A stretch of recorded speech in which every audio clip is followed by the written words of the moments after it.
ঢাকা শহর তো ইট কাঠ আর পাথরের জঙ্গল। আর ঢাকা শহরের বাচ্চা কাচ্চারা আসলে পুরো ঘরের চার দেওয়ালের মাঝেই বেড়ে ওঠে। আর আমাদের মতন বাবা মায়ের জন্য জিনিসটা আরও কঠিন। ওরকম কোনো জায়গাও নাই যে নিশ্চিন্তে নিয়ে ঘুরে বেড়ানো যাবে। এই জন্য দুইটা জায়গায় বেশিরভাগ সময় যাওয়া হয়। এক হচ্ছে শিশু মেলা আর দ্বিতীয়টা হচ্ছে বাবুল্যান্ড।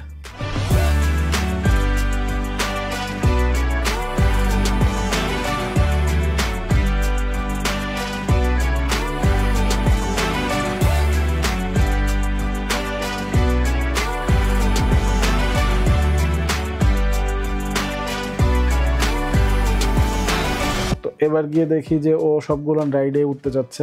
ভিতরে যাওয়ার পরে আমার মেয়ে যেন নিজেরা হারায় ফেলছে আর কি। ওকে হাতের কাছে পাওয়াটাই মুশকিল হয়ে গেছে। ও এত এনজয় করছে গিয়ে। বাট একটা জিনিসও মাথায় করতেছিল, শিশুর মেধা বিকাশের জন্য এরকম পার্ক বা খেলাধুলার জায়গা এসব আসলেই খুবই দরকার। বাচ্চাদেরকে সময় দেওয়ার কিন্তু কোনো বিকল্প নাই। আপনাকে অবশ্যই আপনার বাচ্চাদের সময় দিতে হবে। ওরা যখন বড় হয়ে যাবে তখন এই শেয়ার করা মোমেন্টসগুলো আপনার লাইফের সব থেকে বেস্ট মোমেন্টস হয়ে থাকবে। আপনি আপনার বাচ্চাকে সময় দিন, বাচ্চাদেরকে নিয়ে বের হন, because every child deserves better.